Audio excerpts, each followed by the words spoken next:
overall bullish tayo, no? And then tingnan natin to bakit bullish nga yung gagawin na ng market ngayon. Tag-retrace na lang. Kung papansinin nyo tong trend na to, wala akong makita dito na kahit anong, ewan ko kung may nakita kayo kasi ako nasa week na ako ngayon. And then I find this one solid, bro. Order black na merong fair value gap. And guess what? Nakuha ko tong retracement na to eh. So, nakuha ko to, sinukat ko yung Fibonacci neto level. Ito, simula C, nakuha ko yan. Yung nag-reflect siya dito sa golden zone, pinasok ko yung trade na yan. So, nakuha ko yung trade na yan, simula dito. Kasi meron tayong resistance nga dyan. Kulit na ito eh. So, daily resistance yan. Kulit niyan, mamaya pakita ko sa inyo. So, balik muna tayo. Tama. Sa akin, itong tunay na market structure na sa akin to. May order block ka, may fair value gap ka tatlo, may setup ng fair value gap, meron ka ng higher high, meron ka ng higher low. Okay? So, ngayon, confirm na tong higher high, ay higher low kasi dito siya nag-retrace sa 50% golden zone. Tapos tumasa siya higher high. Mamaya pakita ko sa inyo bakit tapos na tong higher high na to. I find something out here. Kaya more on sell na ako ngayon. Ang tagal ng market dito, almost 2 days na yata, 3 days na to nandito. Antas ang liliit ng candle. Right? So, pakita ko mamaya kung bakit ko naisipang mag-sell na. Look for sell entry. And then, so, pakita ko sa inyo yung market shift, change of character, tsaka break of structure. So, i-backtest natin to kung solid na ba to talaga. Totally. Hindi ko na baliktad nga dapat eh. That mas mataas yung high time frame mo, mas solid yung market structure mo. Eh, dito pa lang kitang-kita mo na eh, na solid na itong market structure ko. So, baba tayo ng lower sa day. Right? So, pagdating mo dito sa day, meron ka ng, pababa yan, di ba? Nag-market shift, change of character. Hindi ko to tinawag na retracement, continuation to momentum, kasi kung susukatin mo to ng Fibonacci, guys, yan, sinukat mo yung Fibonacci, di ba? Ito yung higher high mo. Sukatin mo yung Fibonacci.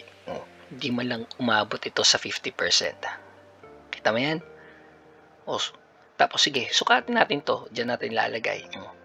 Hindi pa rin umabot sa 50%. O kung ipipilit mo pa sa akin yan, na retracement yan, kung pipilit mo sa akin retracement yan, delete ko yan ha. Kung this is higher high, higher low, okay ganito tayo pipilit mo sa akin yan. Di coach, may higher na tayo, higher high, tapos higher low. Ang tawag mo dito, higher high to. Nasa yung low. Wala. Dapat. Kung titignan natin yung market structure niyan, dapat ganito yung tsura niyan. Ito yung higher high niya, dito yung higher low. Tapos umangat dyan. Yan, consider ko yan. Kaso, wala eh. Kaya tinawag ko yung momentum. Diyan ko nakuha yung gold last time. Nasa ko na ginugoyo na naman tayo ng gold. At yan, sabi ko, tama nga yun. Then, anyways, meron tayo market structure. Bakit yung market continuation? Ito guys, ito sa confirmation ng BOS. Dapat body close tayo. Huwag tayong kukuha ng week. Diba? Kunyari, kinuha mo tong week na to, wala pa tong candle na to, kinuha mo yan, kinonsider mo as break of structure, nag-sell ka, at tignan mo nangyari, boom, pinitas ka, stop loss ka dyan. Kaya dapat ang kukunin mo yung body close. Yan, nag-body close tayo. Pagdating niya doon, meron tayong higher high, rejection. So, kinonsider ko na to as higher high. Ngayon, yung nakuha ko tong, meron tayong bottom tsaka high, sinukat ko na to. Right? Yan na. Pagkasukat ko niyan, bumagsak sa Fibonacci. Hindi. Ito pa. Hindi ko to consider kasi tingnan mo, hindi umabot eh. Sabi ko, babalikan mo ako ngayon. Tracing na naman. Dito tayo sa paboritong support. Support and resistance level natin. Right? Sabi ko, babalikan. Bumalik. At tumapak siya dun sa golden zone natin as now, consider ko to as retracement kasi niliquidity sweep pa niyan. Same sa gold. Lupit no? O diba? Snip niya na yan. Ngayon, pag sweep niya, umakyat. Ring. Shut the fuck up ulit sa resistance. Day in support resistance. And guess what? Yung paborito kong candlestick, guys. Then, candle pattern para pasukan yung entry. Disrespect, FBG na bear, and respected na bull FBG. Paano ko nasabing respected? Tingnan nyo yan. Mga yung market, rejection, right? Nag-sell. Boom. Kinorek niya yung ibang orders dito. Halfway guys. Halfway. Tingnan yung kalahati ng FBG. Halfway. Okay. Then, bumalik yung market pataas. Diba? Testing nga itong FBG natin kung goods, retest, and follow up by antaw dyan. Antaw dito guys, paborito. Yan o. Bullish engulfing candle. Alright, so meron na tayong huminto na dito sa taas. Pag hinto niya ngayon, susukatin natin yan. Susukatin ko to Ngayon, meron tayong low, dito na papasok yung low continuation natin. So, nasa wow power, syempre, price action, lagi kong binibenta yan. Kasi ito talaga, dito ako nakakadali ng trade. Most of the time, sakto pa. Tingnan nyo na kung gaano kasakto yan, guys. Day resistance, sobrang high probability. Ano ang tawag dito? High probability. A-class, mga ganun. Doon sa Ghost Fighter, ang tawag dito S-class na setup, di ba? Sa mga mundo ng mga halimaw. Yan. Saan ba yan? Fibonacci natin ulit. Fibonacci ni Nate. Sukat ni Nate. So, from here, kung saan galing yung market, from low to high, diyan masusukatin yan. Stop. Yan. 100% baliktad. Kung kukuha ka tama yun. Kung kukuha ka ng buy entry 100% sa ilalim, then 0 sa taas. Ganito. Makikita nyo naman, diba? Boom. Guess what? Fibonacci natin, guys. Nasa golden zone. Are you kidding me? Are you kidding me, guys? Tapos, in between siya, yung resistance natin na malupit, nasa in between ng 61. Kaya sabi ko, oh man, this is done. Tapos na to, na-retest na siya. So, I was thinking, itong portion na to is a great pullback too. Yung portion, itong area na to, ito isa yung pullback niya. This is a valid pullback na nag-create ng engulfing candle. Bullish engulfing candle is a valid pullback. So, it was so great trade. At ito, papakita ko niya sa inyo to Papakita ko sa inyo to. Bakit? Paborito ko tong support, yung resistance na to. Kita niya yan. O breaker black. Tingnan sa yung mga wick niya. Yung rejection. Lahat ng band candlestick niya, after niya tumapak dito, pushback. Right? Pinupushback niya yung body candle. Struggle siya. Nag-struggle yung candlestick. Matras siya sa loob. Ito, hindi ko na alam kwento niyan. Bayaan mo na yan. Rejection naman. Pagtapak ka dito, rejection na naman. Pagtapak niya dito, rejection na naman. So, ayan yung malulupit. Ayan, ito pa lang. So, umpisa pa lang, makikita nyo dito, grabe yung rejection na ginagawa ng market. Sa, this is day, bawat kandila is a day. Kating makikita nyo, kada tapak niya, rejection. Ito malupit dito. Napansin ko lang. Ayun diba? Puro rejection. Yung, huwag mong gagalawin yan. Dito ka lang. Block mo yan. So, puro rejection. Bumalik yung market. Snip niya lang to. Tumas ulit. The other day, bumalik ulit yung market. Pintas nga to. Tapos, umangat na siya. And the other day naman, subukan niya mag-bearish. Pero, nagkaroon tayo. Ewan ko kung anong nangyari dyan. Pero bumalik yung market sa taas at nag-struggle siya dito sa loob. Paano siya lumabas o paano siya bumalik, nag-struggle siya. Bawat daan ng market dyan, nag-struggle talaga. Maliban lang dito sa isang to. So, ito parang kinontrol na yata to ng mga palyene. Yun, pindaanan nila. Kasi kung normal lang, tignan nyo nangyari, nag-i-struggle talaga siya. Ilang araw yan. Diba? So, yun na. Teka lang, asan na ba ako ngayon? Ayan, bakit ito yung entry ko? Dito yung entry point ko. So, yan yung higher ko. Pinakita ko na. Yan pala yung law of 2. Right? Yung law of 2 natin na continuation. Alam nyo, mas malupit, guys. Burahin ko na kasi magulo eh. Ito pala yung law of 2. So, yan, pinakita ko ng entry point ko. 61 and 50. Gamitin natin yung kung paano mag-retrace si David. So, from body close, ang retracement ni David, kung sino yung nag-break structure, kung sino ang nag-cause na yung break structure na itong candle na to. Kasi another break of structure na to eh. Tama ba? Tama. Break of structure yan. Sino nag-cause ng break of structure na to? Ito, hindi yan. Itong candle na to. Hindi itong candle na to, itong candle na to. Itong candle na to, yung momentum niya hanggang pataas. Yan ang nag-break of structure. So, dyan natin lalagay yung fib natin. From ilalim, tapos dito tayo. Boom. Enter point. Enter point ni David.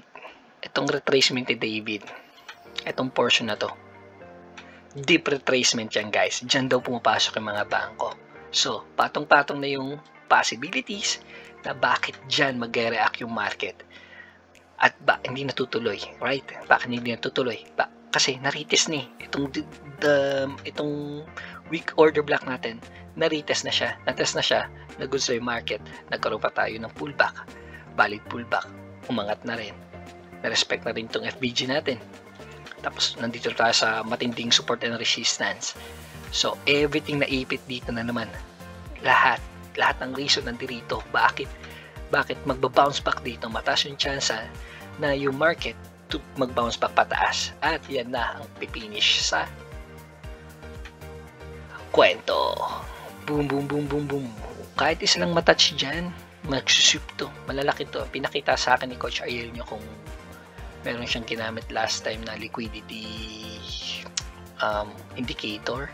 Lalaki ng laman niyang liquidity area na to.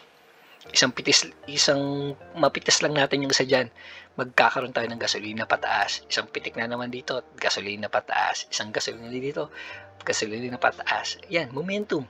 Hanggang meron tayong higher high hanggang siguro 100, sabi ni Tito Vlogs. 100 daw eh. At least 190 to 100. O, diba? Isipin mo maka-entry ka niyan. Diba ka na? So, yan yung reason ko bakit tayo magbabay. At ngayon, reason out ko naman bakit tayo magsisell na. Ito pala yung reason out ko bakit tayo magsisell na. Right? Kasi yung fib natin, yan yung max, right? Totally possible, pwede pa. Tama si Yaso. Na pag bumalik dito yung market, pwede ito mag-bounce back para pitasin to, tapos babalik sa ilalim. Pwedeng ganun. Totally pwedeng ganun. Great support to. 4,000. Galing talaga ni Coach Yaso. Possible to. Great trade to. Delete ko muna to, ha? Possible nga yan na pupunta dyan mo ano mangyari, babalik siya dito, susep niya to, double tap liquidity, tapos meron ako ditong sa area na to yung pinaka main na support sa dulong-dulo yun ng 4H. Babalik tayo dito. Tapos ako tayo babalik itong pataas. Bounce back, bro! Diba? Very good. Saan na tayo? Punta tayo ng 30M. Ay, nasa ibang broker pala ako kanina, kaya pala mukhang double tap liquidity to. na nag-reject na siya, ito na yun eh. Kaya kasi ang ano ko nito, kung double top liquidity na to, nag-reject na siya, ni-retest na ulit, at bumaba na yung market na nag-decide niya siya na I'm good. Sabihin na natin tong dalawang to relative equal high, right? So relative equal high, tapos pumasok ka tayo sa resistance, tapos sa nag-breakout yung market, then bumalik ulit sa loob, then na-trap na siya. After nun, nag-bounce back, ilang araw na yata ito. Friday pa. Simula Friday, lumabas siya. Pinilit niya lumabas, nagkaroon pa ng rejection ulit, bumalik ka dun sa loob. Sige, balik siya ulit sa loob, then nag-up and down na naman dun, na-trap ulit sa support and resistance. Ito na yung nangyari kanina. Tignan niyo dito. Meron tayong FVG na sell. Dinisrespect. Bang. Pagdating naman dito, nirespect yung FVG natin. Right? Bang. Pero, nai-stack up tayo sa support and resistance. Hinahold tayo ng support and resistance. Uy, naghang. Yawa yan. Hinahold tayo ng support and resistance. Ngayon, para sa akin, pag ito disrespect, itong bull na to, dahil obviously gustong bumaba na ng market, palitan natin itong, iusog natin yung trend line, di ba? Usog natin yung trend line. Ganyan na. Pero sa iyo galawin eh, kasi nakakadagdag tracking din to eh. Gagawa na tayo ng bagong, yan yung bago. Diba? Kung gusto nang bumalik ng pag bumalik yung market, dinisrespect tong bullet BG na to. Butas na to talaga. Ang trend ng liquidity yan, double bottom. Tapos na mag-liquidity swap dito. Ito, kakaswap lang pala. Kita na eh. Kitang-kita mo naman yan, di ba? Di mo na kailangan magsalita pa, bro. Naubos na ni Papi. Ubos yung liquidity. Buy side. Buy side. Liquidity swap. Kaya napaka-importante ng liquidity pag naintindihan nyo to, na mapapansin nyo kung anong trick gusto pumunta ng market. Padaya mo na pa to. Paano ba yun? Padaya mo setup pa to. Lupit no? Tignan ko nga yung diamond setup na yan. Uy, diamond setup to. Anyways, dahil nag-buy sa liquidity na tayo, tapos na-fulfill na rin yung order nitong FBG, yung pagka-visit niya, at nagkaroon na tayo ng rejection na ayaw na tumuloy ng market. Ngayon, yan na. Titignan ko na lang kung ano nang gagawin na itong market natin. So, yun lang so far sa ngayon. Itong hinihintay ko, pag to disrespect, ilalim na tong market para mag-sweep ng liquidity. Tama nga to, 6,400.